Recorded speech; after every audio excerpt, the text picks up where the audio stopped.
Bismillahirrahmanirrahim. Assalamualaikum warahmatullahi wabarakatuh. Berjumpa kembali teman-teman di channel kita yang Mas Teo KDR.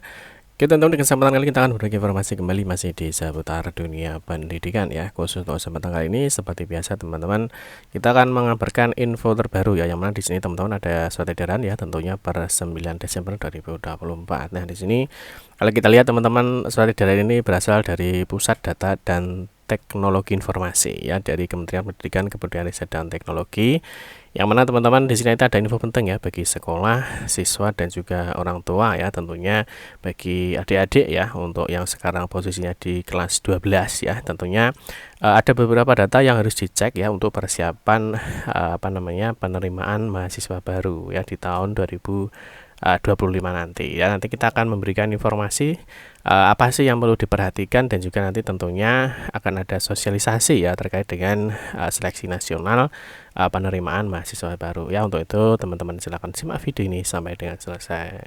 Baik rekan-rekan semua, kita ingatkan kembali ya, bagi kalian yang baru pertama kali ya bergabung di channel ini, atau mungkin baru melihat channel ini, jangan lupa ya klik tombol like ya, silahkan klik tombol subscribe dan bunyikan lonceng notifikasinya ya, biar Anda selalu mendapatkan informasi pertama kali dari kami.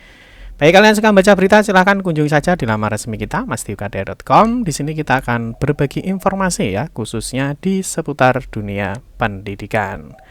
Selamat menikmati informasi dari kami, dan semoga informasi ini bermanfaat ya untuk kita semua. Oke teman-teman, langsung saja kita bahas untuk surat edaran ya per 29 Desember 2024. Ada informasi penting apa sih buat sekolah, siswa dan juga orang tua ya. Nah teman-teman, tentunya nanti bagi sekolah ya ataupun siswa ya, segera untuk melakukan cross check data ya, sehingga nanti ketika waktu digunakan ya, itu tidak ada lagi permasalahan terkait data yang ada itu ya. Jadi yang pertama, kita cek dulu ya teman-teman. Di sini ada surat edaran dari Pusat Data dan Teknologi Informasi dari Kementerian Pendidikan, Kebudayaan, Riset dan Teknologi, yang mana surat edaran ini dikeluarkan pada 9 Desember 2024. Nah, ini terkait dengan apa? Terkait dengan pemberitahuan terkait dengan verifikasi dan validasi satuan pendidikan ya. Jadi ini sekolah teman-teman ya. Jadi untuk verifikasi dan validasi data sekolah dan juga peserta didik. Nah, ini untuk SNPMB. SNPMB itu apa sih Pak? Nah, ini SNPMB ini tentunya teman-teman yang sekarang kelas 12 ini tentunya sudah siap-siap ya. Jadi yang akan lulus di kelas 3, baik itu SMA ataupun SMK, tentunya dia harus mencari informasi mengenai SNPMB. Jadi SNPMB teman-teman ini adalah seleksi nasional ya. Jadi penerimaan mahasiswa baru. Mungkin nanti secara informasi lengkapnya ya teman-teman bisa kunjungi saja di laman ini ya. Jadi snpmb.bppp.kemdikbud.go.id ya. Di sini ada informasi mengenai apa sih SNPMB ya. Jadi SNPMB itu adalah ini ya, dari seleksi nasional ya penerimaan mahasiswa baru. Nanti teman-teman bisa cek di sini ada beberapa informasi mengenai SNPMB ya. Nah, ini mulai dari informasi umum. Di sini nanti ada persyaratan dan lain sebagainya. Nah, yang pertama kita juga sampaikan nanti teman-teman bahwa hari ini ya, jadi hari ini di Rabu ya 11 Desember 2024 nanti pukul 10 ini ada konferensi pers.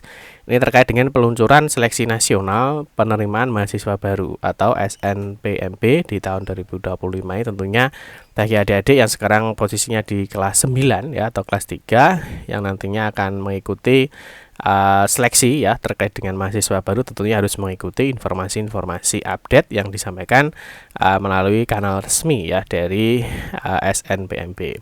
Nah, oke, kita akan kembali ke sini teman-teman. Untuk edarannya ini ada informasi apa sih, dan di sini ada terkait dengan verifikasi dan validasi satuan pendidikan atau sekolah dan peserta didik. Ini apa yang harus kita lakukan ya. Jadi yang pertama kita cek dulu untuk surat edaran ini ditujukan ya kepada kepala dinas pendidikan ya, baik itu provinsi, kabupaten atau kota, dan juga untuk kantor wilayah di Kementerian Agama. Nah, di sini disampaikan teman-teman berdasarkan Peraturan Menteri Pendidikan, Kebudayaan, Riset dan Teknologi Republik Indonesia Nomor 48 tahun 2022 tentang penerimaan mahasiswa baru, program diploma dan program sarjana ya. Kalau diploma ada D3, ada D4 teman-teman ya. Kalau sarjana tentunya A1 ya. Pada perguruan tinggi Pusat Data dan Teknologi Informasi Kementerian Pendidikan, Kebudayaan Riset dan Teknologi atau Kemendikbudristek ini menyiapkan data dukung Seleksi Nasional Penerimaan Mahasiswa Baru atau SNPMB yang bisa diakses melalui tautan referensi.data kemdikbud.go.id. Ini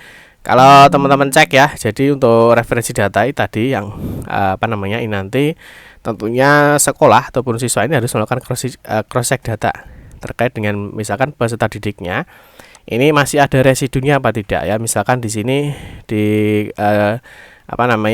kota Jakarta Timur ya, ini di sini ya teman-teman, ternyata di sini masih banyak lagi residunya ya. Residu itu bisa residu NISN, ada residu NISN ganda atau mungkin belum punya NISN, atau ada residu NIK. Nah ini kalau di sini kalau kita kan banyak sekali teman-teman ya, mungkin nanti bisa di cross check per sekolahnya atau di sini bisa di cross check per kabupaten kotanya. Nah ini ya, misalkan di sini masih banyak terdapat residu-residu ya. Misalkan di sini ada berapa ini yang banyak ya, 161 misalkan. Di Cakung misalkan ya, di Cakung ini masih ada misalkan di SMKS PGRI 39 Jakarta misalkan ya. Di sini yang belum punya NISN 1, residu NIK-nya masih 1. NIK-nya berarti bisa jadi belum sinkron atau belum update ya. Di Dukcapil dengan di Dapodik masih ada residu. Ini masih banyak sekali teman-teman. Di sini ada residu NIK-nya ada 24 ya dari SMKS Al Akhyar 2 Jakarta ya. Misalkan di sini residu NIK-nya 24, terus ada yang belum punya NISN 5. Jadi teman-teman nanti harus meng-cross check datanya. Ini untuk operator sekolah teman-teman ya. Jadi ketika masih terdapat residu-residu ini segera diselesaikan teman-teman atau dibetulkan di verval PD-nya. Ya, jadi tentunya rekan-rekan sekolah sudah paham ya. Jadi pastikan di residu ini 0. Jadi sudah tidak ada residu. Jadi data residunya sudah tidak ada. Nah, dipastikan bahwa datanya ini valid ya 100%. Jadi sudah tidak terdapat residu-residu data. Nanti kalau misalkan ada residu data ya, misalkan seperti data yang ditampilkan ini ya, jadi sekolah ya dalam hal ini operator ini harus mengecek ternyata masih ada residu apa tidak terkait dengan NISN ataupun terkait dengan NIK-nya ya, sehingga nanti ketika digunakan untuk SNPMB itu tidak terjadi masalah. Nah, berikutnya ini untuk siswa ya. Nah, sehubungan dengan itu kami minta bantuan saudara untuk menginstruksikan ya kepada kepala sekolah yang ada di wilayah saudara untuk memastikan yang pertama ya, satuan pendidikan harus memastikan validasi NIK dan identitas peserta didik di Dapodik ya. Ini merujuk ke dokumen kependudukan peserta didik ya, seperti yang kita ketahui bahwa Dapodik sekarang sudah terintegrasi ya dengan Dukcapil. Jadi datanya itu harus sama antara di Dapodik dengan di Dukcapil supaya tidak residu ya seperti ini. Nah, NIK-nya kalau seperti ini berarti mesti ada ketidaksesuaian antara di Dapodik dengan di Dukcapilnya gitu ya. Terus berikutnya selain perbaikan data identitas ya peserta didik, yaitu mulai dari NIK ya, nama, tempat tanggal lahir, tanggal lahir, nama ibu kandung bisa dilakukan secara mandiri oleh peserta didik melalui laman NISN. Jadi nanti siswa-siswa ya, misalkan ada kesalahan data ya, bisa melalui sini teman-teman ya. Ini ya, melalui NISN ini. Ya, jadi di NISN ini teman-teman silakan masukkan NISN, nama ibu kandung, kode CAPTA. Nanti di sini teman-teman bisa melakukan perubahan data kalau misalkan datanya salah. Ya, jadi ini untuk siswa ya ataupun orang tua ya, mungkin bisa melakukan pengecekan data siswanya atau anaknya ya. Di sini nanti masukkan NISN, terus masukkan nama ibu kandung, CAPTA. Nah, berikutnya nanti kalau misalkan datanya sudah benar ya, tentunya sudah tidak ada masalah ya. Tetapi kalau misalkan datanya masih salah ya, nah ini kalau misalkan datanya masih salah, teman-teman bisa dilakukan secara mandiri. Nanti setelah siswa melakukan melakukan perbaikan data secara mandiri, berikutnya operator sekolah akan melakukan cross check data. Nah, jadi ada pengajuan data, nanti operator sekolah bisa melakukan approve ya di verval PD. Nah, ini ya. Nah, jadi satuan pendidikan harus memastikan validasi NISN peserta didik apabila ditemukan data yang belum valid ya, bisa belum punya NISN, bisa ganda. Ini verifikasi dan validasi dilakukan melalui aplikasi verval PD. Ini tentunya operator sudah paham apa yang harus dilakukan ya.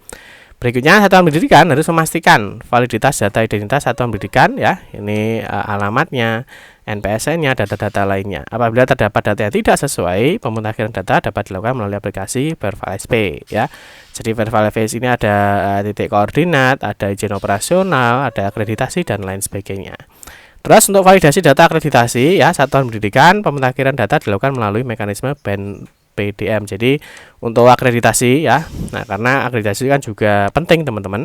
Jadi untuk akreditasi misalkan di sini ada contoh ya, nanti misalkan di sini ada akreditasinya ini, nanti datanya untuk akreditasinya ini diambil ya berdasarkan dari BAN SM atau Badan Akreditasi Nasional. Jadi dari Apotek itu tidak bisa mengentrikan nilai akreditasinya ya, karena datanya atau referensinya langsung diambil dari BAN SM ini ya. Terus berikutnya yang perlu diperhatikan juga teman-teman terkait dengan data ya. Nah, terkait dengan data ya tentunya dipastikan ya bahwa data sekolahnya ya, jadi melalui NISN ini untuk siswanya.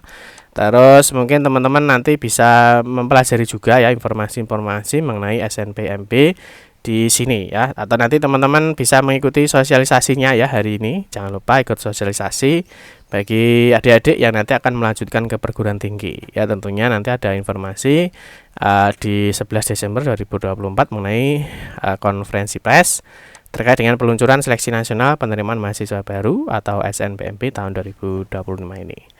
Oke teman-teman, demikian ya informasi yang dapat saya sampaikan ya. Mungkin nanti jika ada informasi yang kurang jelas atau mungkin ada yang ditanyakan, teman-teman bisa komentar, tulis saja pertanyaannya di kolom komentar. Demikian yang dapat saya sampaikan. Mohon maaf jika ada salah-salah kata dalam memberikan informasi dan penjelasan.